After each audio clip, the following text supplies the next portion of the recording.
En el último vídeo quedó pendiente recordar los números de oxidación de los diferentes elementos químicos. Así, vamos a repasar los más importantes. Todos los metales alcalinos tienen de valencia 1. Esto tiene que ver con su configuración electrónica de la capa de valencia. Todos estos acaban como S1. Estos acaban como S2, S2P1. Y por aquí tenemos los D, ¿no? D1, D2, D3. Todos los metales alcalinos tienen valencia 1, porque perdiendo un electrón ya tendrían configuración de gas noble. El hidrógeno no es un metal alcalino, pero se coloca aquí en la tabla periódica, también tiene valencia 1. Los alcalinotérreos, el berilio, magnesio, calcio, estroncio, bario, radio, todos tienen valencia 2. Pasamos aquí al grupo del boro. El boro, aluminio, galio, indio, talio tienen valencia 3. Y los que tienen mayor peso molecular, como el galio, indio y talio, también pueden tener valencia 1. El grupo del carbono tienen todos valencia 2 y 4. Carbono, silicio, germanio, estaño y plomo. El grupo del nitrógeno es un grupo un poco más heterogéneo. Tienen valencia 3 y 5. Fósforo, arsénico, antimonio, bismuto. Y luego el nitrógeno pues puede utilizar algunas valencias un poco más exóticas, como la 1, la 2, la 5. Pero bueno. El oxígeno casi siempre actúa con valencia 2 y en los peróxidos con valencia 1. Azufre, selenio, telurio y polonio utilizan las valencias 2, 4 y 6. El grupo ya de los halógenos, el flúor utiliza la valencia 1 y el cloro, bromo, yodo, la 1, 3, 5 y 7. Por eso pueden formar 4 ácidos, oxoácidos, el ácido hipocloroso, cloroso, clórico y perclórico. Y los gases nobles pues no tienen valencia porque no tienen tendencia a formar enlaces. Lo que son los metales de transición pues tienen diferentes tipos de valencia, pero bueno, aquí pues fijaros, hay algunos que solo tienen una valencia. La plata solo tiene valencia 1, el cadmio solo tiene valencia 2 y el zinc solo tiene valencia 2. Y luego el resto tienen, el escandio también tiene su valencia 3, pero este es un metal muy raro que prácticamente no se usa. Y luego el resto tienen varias valencias. El oro tiene valencia 1 y 3, el mercurio 1 y 2. Y luego tenemos hierro, cobalto y níquel 2 y 3. El cobre tiene 1 y 2, paladio, platino 2 y 4. Y luego por aquí tenemos el titanio 2, 3 y 4, el vanadio 2, 3, 4 y 5, cromo 2, 3 y 6, y el manganeso tiene un montón de valencias. Tiene la 2, 3, 4, 6, 7.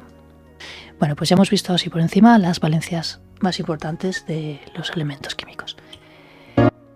La valencia de los elementos químicos nos da una idea de cuántos enlaces va a formar. Y el estado de oxidación, el número de oxidación, nos dice si esos electrones los va a ceder o los va a ganar. Por eso todos los metales tienen números de oxidación positivos. Los metales tienden a ceder electrones y los no metales tienen números de oxidación negativos porque tienden a ganarlos. Luego tenemos un grupo que son semimetales que a veces ceden o a veces aceptan electrones. En una reacción de reducción-oxidación o redox se produce un intercambio de electrones. Un elemento va a ceder sus electrones a otro, o un átomo va a ceder sus electrones a otro. El que cede sus electrones se oxida. Por ejemplo, el sodio pues cede su electrón al cloro. Entonces el sodio forma sodio positivo. Se está oxidando.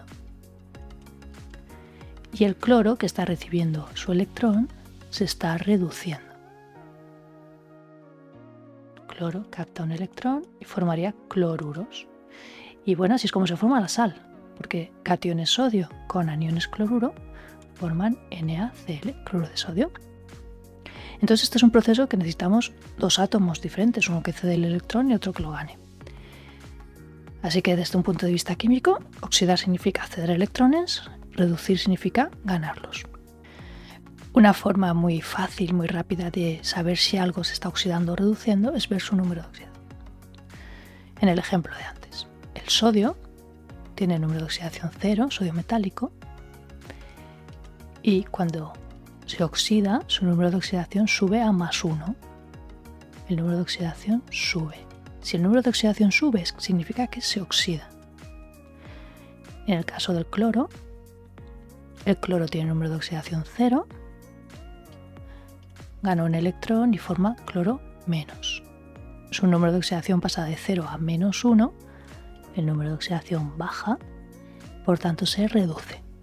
Entonces una regla mnemotécnica muy fácil es: número de oxidación sube, se oxida; número de oxidación baja, se reduce. ¿Podemos saber quién se oxida y quién se reduce cuando juntamos dos elementos diferentes? Pues sí. Para eso tenemos unas tablas de potenciales de reducción.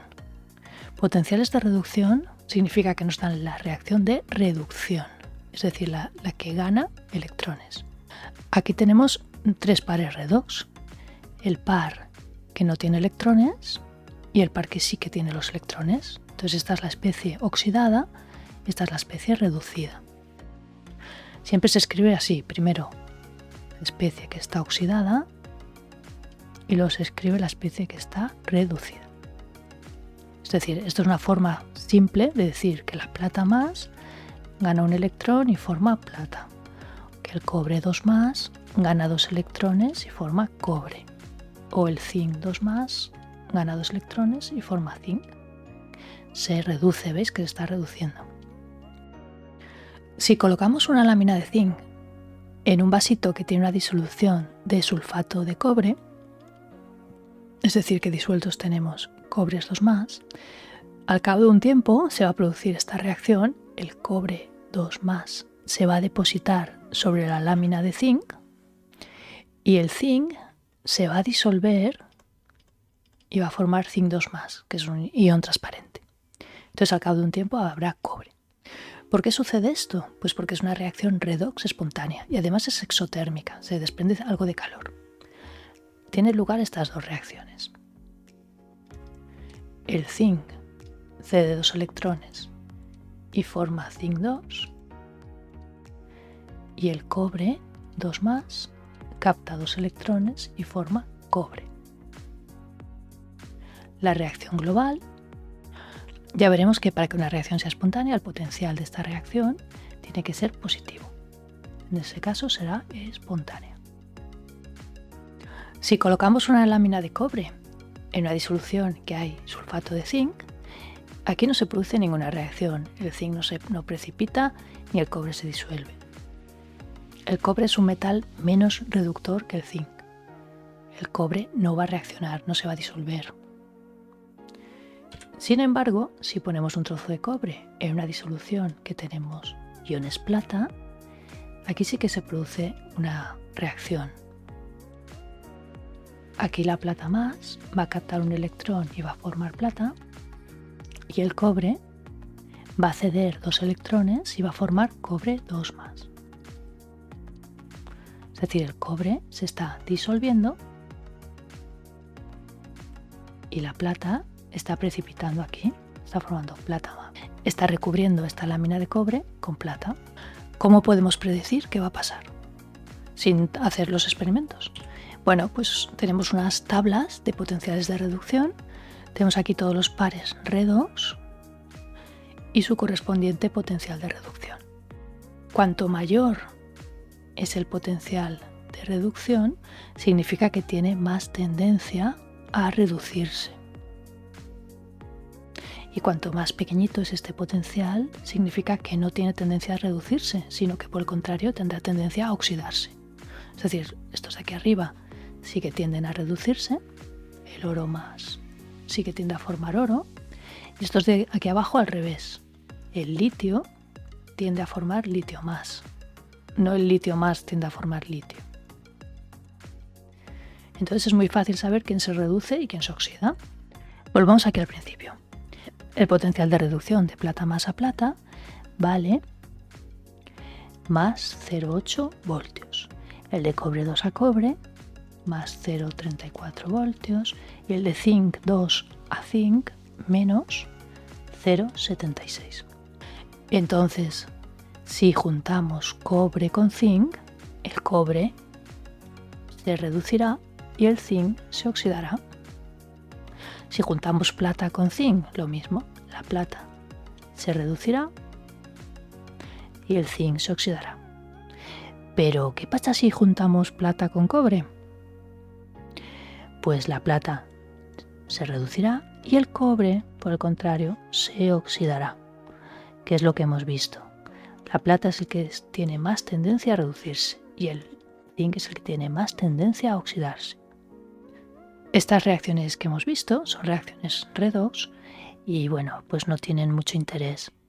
Pero hay una aplicación muy útil y muy ingeniosa de estas reacciones que son las pilas. En las pilas no ponemos en contacto directamente el zinc con el cobre 2+, sino que los tenemos separados en dos compartimentos. Y el flujo de electrones tiene lugar por aquí fuera, por el circuito. De esta forma podemos aprovechar esa circulación de electrones pues para que funcione el móvil, para que nos funcione la luz, etc. Aquí tenemos una de las pilas más famosas, se llama la pila Daniel y está formada por un trocito de zinc con zinc 2+, un trocito de cobre en una disolución de cobre 2+, por aquí fuera está conectado por un cable y para que se cierre el circuito pues tenemos que poner aquí un puente salino, que puede ser simplemente un papel humedecido con una disolución de cloruro de sodio o de cloruro de potasio, que es el puente salino. Entonces aquí tienen lugar las reacciones que hemos visto, el zinc sólido forma zinc 2+ y 2 electrones. Estos electrones van a circular por aquí fuera hacia el cobre. El cobre 2+ va a tomar estos 2 electrones y va a formar cobre 0. Es el cobre se está reduciendo, el zinc se está oxidando.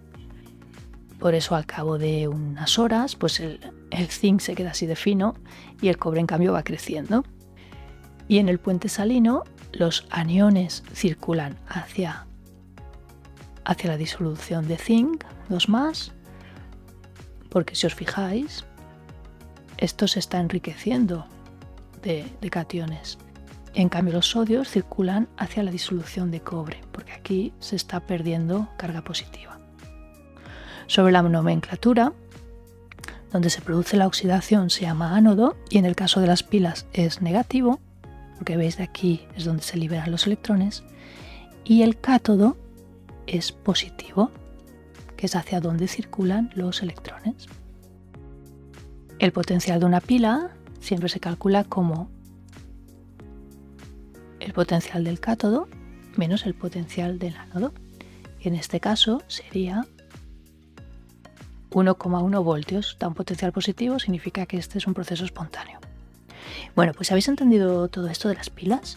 Os propongo un problema. Aquí os dejo el enunciado y en el próximo vídeo veremos la resolución. Venga, hasta luego.